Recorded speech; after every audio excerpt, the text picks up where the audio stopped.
Welcome to Your Reset with Christiane Piano, where the purpose is to support you in releasing all that you are not, so the truth of who you really are can emerge.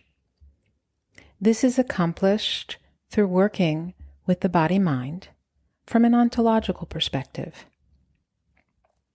We use various modalities to support you in supporting yourself exactly where you are, so that you may return to an experience of wholeness and ease, moment by moment. Deep reflection is one of the greatest tools through which to do this. To take a moment, to pause, assess, reflect, and literally and figuratively reset, come back to center, and move back into your one and precious life with increased clarity and purpose.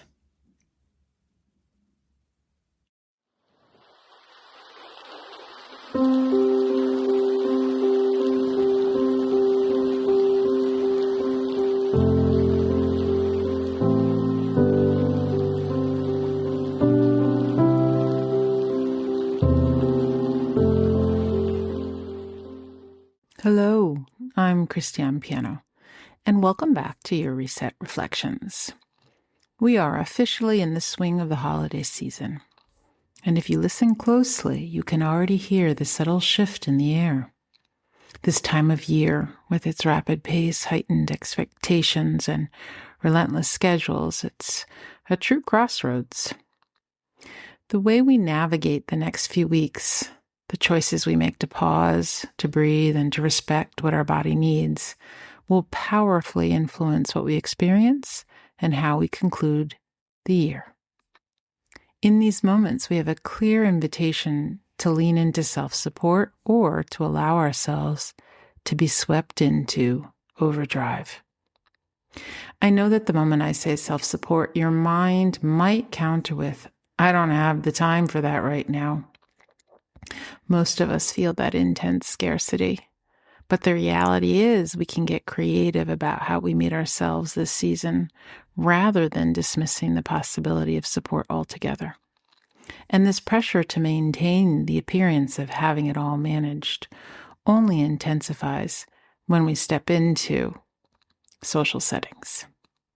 This season is often when we reconnect with friends, family, and people we haven't seen in a while. And what is one of the first questions we hear? How are you? Now, I want to be perfectly clear. The answer to this is not about exposing yourself or creating a dumping ground. The solution is never about forced vulnerability. If it doesn't feel safe to share the deep reality of your current state, you absolutely should not. Embodied honesty is not an invitation to abandon your boundaries. The truth is, there's a middle way. It's about finding a response, both internally and externally, that is more reflective of what might actually be happening. It's about how we show up for ourselves in that moment and what we choose to say or what we choose to keep private, while honoring the reality of our experience. That is precisely why I chose today's reflection on the cost of the performance we call "I'm fine." As the pressure mounts, this phrase becomes our most frequent and most isolating reflex. The urgency of this topic is real. Our capacity to reset, to recover, and to find grounded lightness depends on our honesty in the weeks ahead. I invite you to pause and consider the reality of that response. How often is the felt experience of your body, the shallow breath, the clenched jaw, the tight shoulders, the tired eyes, in complete contradiction to those two polite, dismissive words? This habit of saying "I'm fine" when we are decidedly not is fueled by a core cultural knot. Think about the messages we receive every day. Why is there so much pressure right now to be in a constant state of quote-unquote good?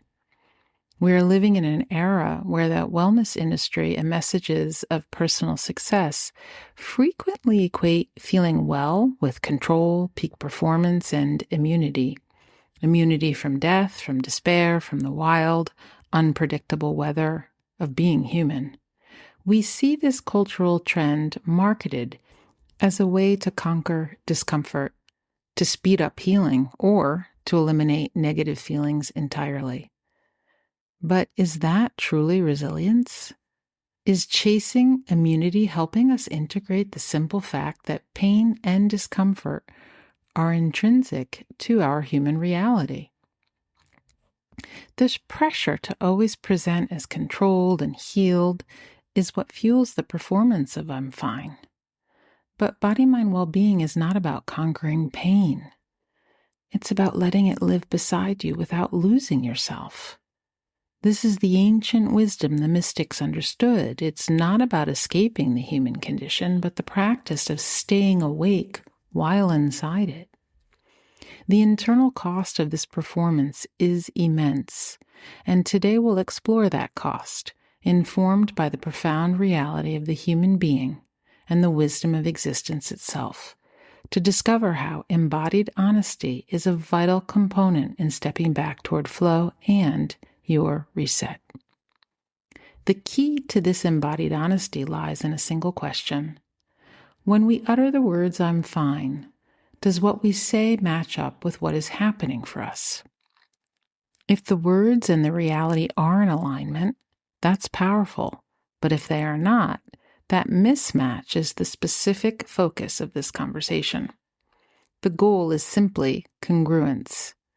If you are genuinely fine, grounded and in a state of flow, then your response should be, I'm fine. We are only addressing the critical divergence, the moment the performance begins, because the inner state is one of overwhelm or scarcity. This means your current state of ease or flow is incredibly valuable.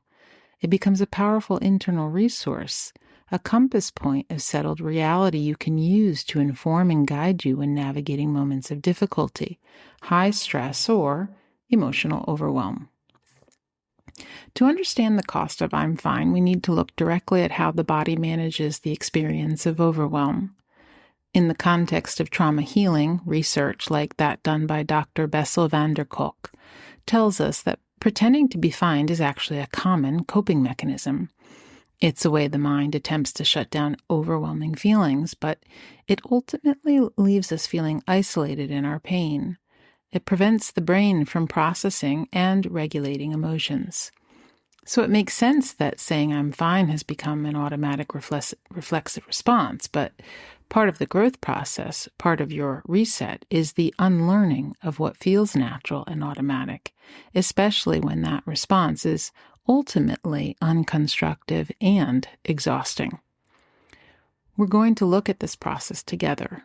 The intention is to make it feel supportive, and hopefully it will be an insight you want to take on in your own life. This is what happens internally when we choose performance over reality.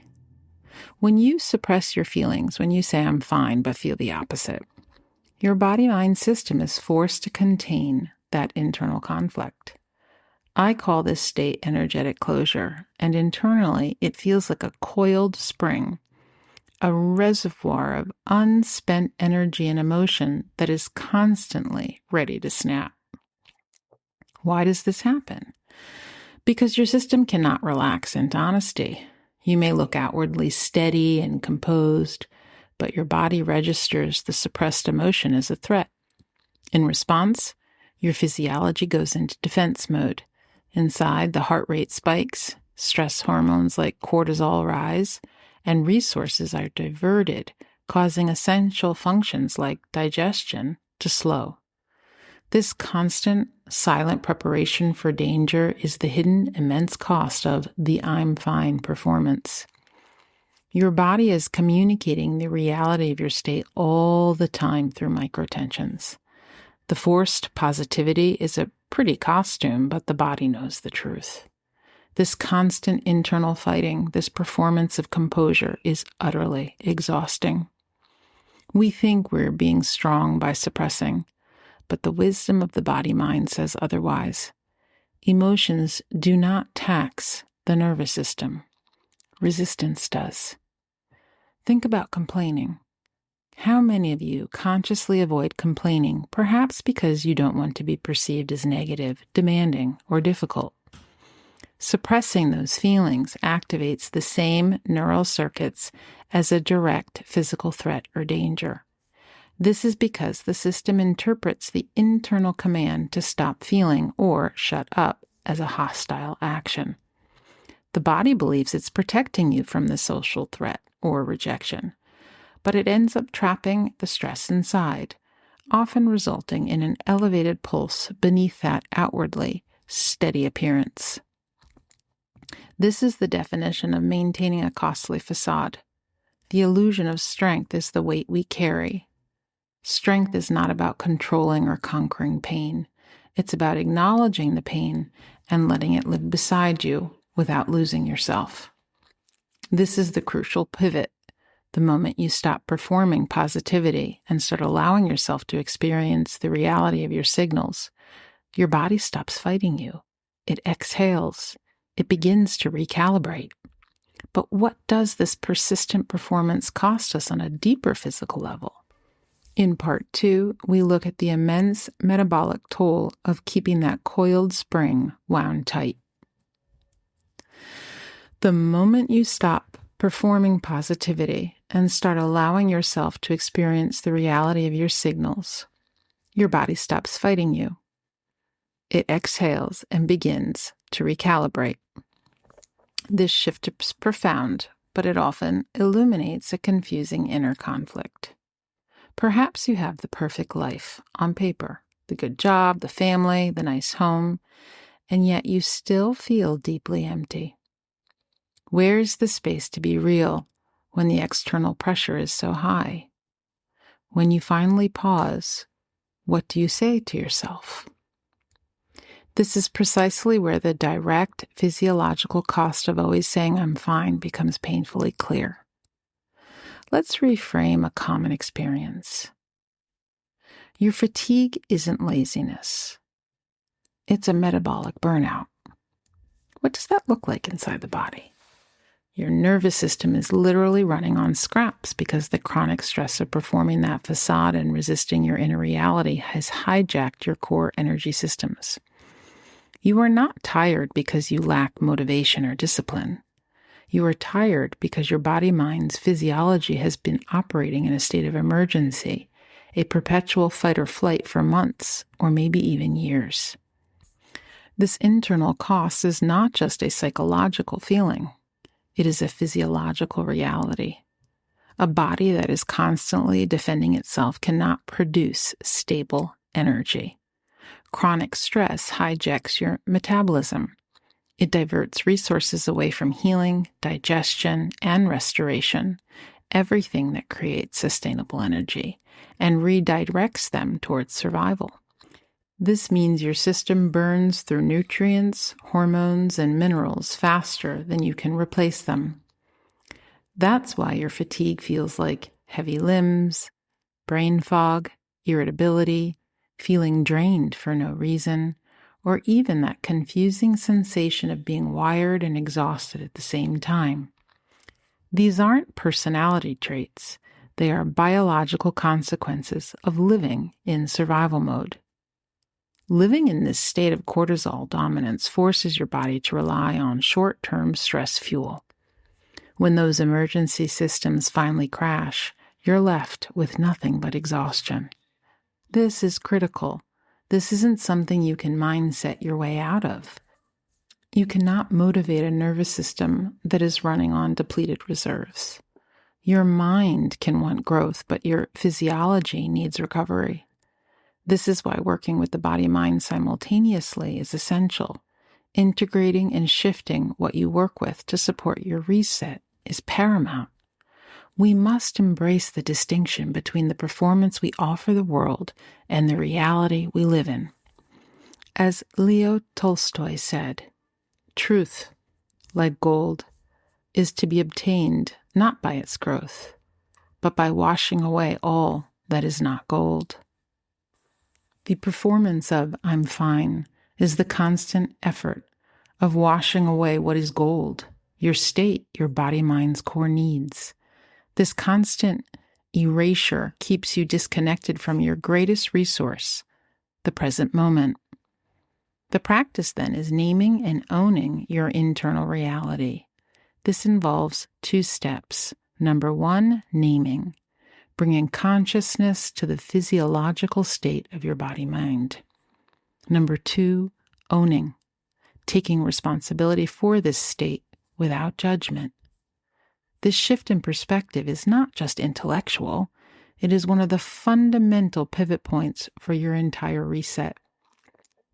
The stabilization begins the moment you stop acting strong and start naming your internal states. When we acknowledge our reality this way, we become a powerful stabilizer for our overall body-mind. This doesn't require a grand disclosure, just a genuine somatic check-in. And here is the powerful extension of this practice. This stabilization isn't just internal, it extends outward. When you practice this gentle honesty with yourself, your children, your spouse, your partners, family, or friends, you are offering them the same permission to be real. Your embodied honesty becomes an invitation for congruence in every connection. Instead of ignoring the tension, try saying, I'm tired. Instead of driving through overwhelm, acknowledge, I need help. Instead of forcing a smile, allow yourself to be simply honest. I'm not okay right now. When the body finally hears those words waiting for it, words that validated experience, the physical symptoms often begin to dissolve. The energy you lost to holding yourself together, to maintaining that facade, becomes fuel for actually being in reality, giving you the time and space you need to recover and reset. Now that we understand the cost and the physiological mechanism, we can look at a way forward for support, creative self-support. This is not about checking out, it's about checking in with yourself and with those you love. It's about creating those internal resources for centeredness that you can draw upon when the external world is moving at 100 miles per hour. But how do we achieve this centeredness when we feel stretched thin, completely depleted, or just lack the mental space to even pause? We said earlier that most of us feel we can't afford self-support during this busy season. But I would like to remind you, self-support doesn't have to be a 4-hour spa day or a dedicated 2-week meditation retreat. That is simply a myth. Creative self-support is about finding micro moments of embodied honesty that allow your nervous system to exhale. This is about being strategic with the time you do have, allowing small acts of acknowledgement to accumulate into a significant energetic reset. Here are 3 ways to apply creative self-support right now. First, let's talk about the 90-second acknowledgement. This is the antidote to the I'm fine reflex. Instead of powering through, give your body a quick validation. The practice here is simple. When you feel that familiar tension, the rushed breath, the tightness in your shoulders, or the wave of overwhelm, pause for just 90 seconds. For the action, place a hand on your heart and name the felt sensation out loud. Just for yourself, say, I feel rushed, or I feel heavy, or I need to take a bigger breath. The benefit is profound. This small act of naming and owning interrupts the threat cycle. You are communicating to your nervous system, I see you. You are not under attack. This creates an immediate micro-release of tension and conserves metabolic fuel. Second, we have the boundary of not right now. Creative self-support requires the strategic use of boundaries, especially in social settings this season. The practice. If someone asks you to do something that immediately triggers a feeling of dread or exhaustion, practice responding without justifying or apologizing. For the action, instead of the reflexive yes, try saying, thank you for asking. I can't take that on right now. Or, I need to check my capacity first and I will get back to you. And if you feel this area of boundary setting needs a deeper look, I invite you to listen to episode number 92 from YourReset Reflections, which is a full deep dive into the topic of boundaries. The benefit is that this simple boundary protects your energy reserve. Saying I need to check my capacity is honest, honors your internal reality, and is a profound act of self-support. You are managing expectations from a grounded place rather than a depleted one. And finally, the third practice is the sensory check-in and time reclamation. When the pace of life accelerates, your energy goes into the future, what needs to be done. This check-in brings you back to the present moment, which is the site of the greatest resource. This practice also gives you the flexibility to choose the support you need right now. The practice here is to use transition points. Every time you transition from one activity to the next, maybe getting into the car, standing in a line or waiting for a coffee, or whenever you automatically reach for your phone to scroll, use that moment instead. Recognize that your practice can be flexible. It doesn't have to be the same length or type every time. For the action, choose your support based on the energy of the moment. Take 3 deep breaths, do a quick foot grounding, or quickly name 3 sensory inputs, or make that phone call to a dear friend, even if you only have 3 minutes to connect. The benefit? This quickly re-engages your prefrontal cortex, signals safety, and interrupts the adrenaline loop. You are using the present moment and reclaiming those habitual energy-draining gaps to intentionally shift your physiological state, fueling your reset. Now that we have explored the immense cost of the I'm fine performance and the restorative power of creative self-support, let this be your final invitation this holiday season. Remember, the weight you carry is not the emotional discomfort itself. It is the resistance to that discomfort. The goal is not to eliminate stress. It is to invite a shift in your relationship to resistance so that you recognize when it is present, and in doing so, decrease your reactivity. The shift begins the moment you choose embodied honesty.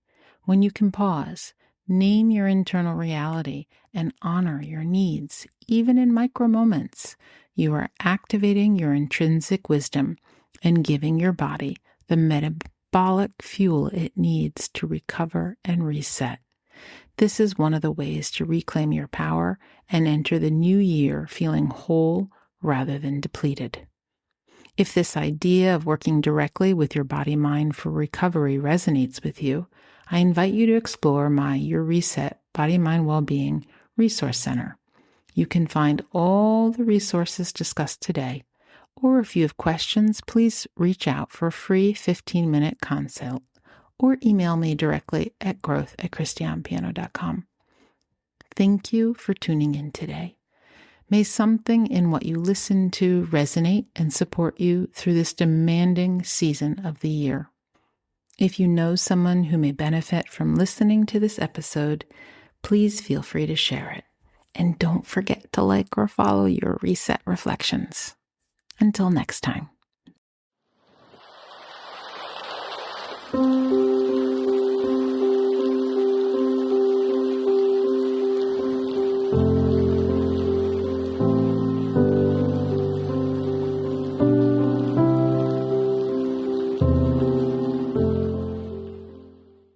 If you are interested in working with me on any level of body-mind well-being, whether it be through individual body-mind maturation work sessions, perhaps participating in a series, individual privates, or through my video-on-demand services, if you have questions, if you would like to engage on any level, feel free to schedule a free 15-minute consult in the appointment section, www.christianepiano.com, or email me directly at growth@christianepiano.com.